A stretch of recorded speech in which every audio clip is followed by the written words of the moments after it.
Nahuli ka man pagnanakaw ng motorsiklo sa tapat ng isang computer shop sa Las Piñas. Ilang sandali munang tiniktikan ng suspect ang motor bago bumalik at saka ito tinangay. Balitang hatid ni Rhea Santos. Madalas daw iniiwan ni Peter hindi niya tunay na pangalan ang kanyang motorsiklo sa harap ng kanyang computer shop sa Las Piñas.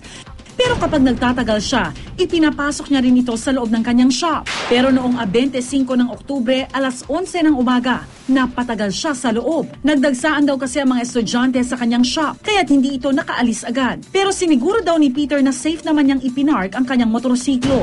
Sa katunayan, ikinadena niya ang kanyang motor.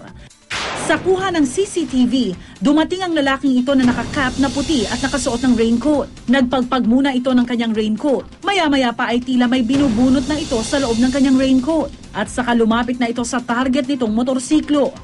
Kalauna ay bumalik ito at kapansin-pansin na nagpalit ito ng cap na kulay ube at nagtanggal na rin ng sapatos. Nagpabalik-balik muna ito sa lugar, sabay lapit sa target ng motorsiklo. Sumakay at mabilis na tumakas. Napansin na lamang ni Peter na nawawala na ang kanyang motor matapos nang hindi maaninag ang kanyang sasakyan sa CCTV monitor sa loob ng kanyang shop. Hindi na nahanap pa ng pulisya ang motor ni Peter.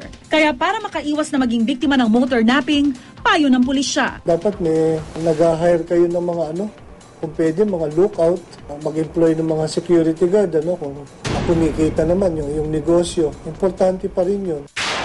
Rhea Santos, GMA News.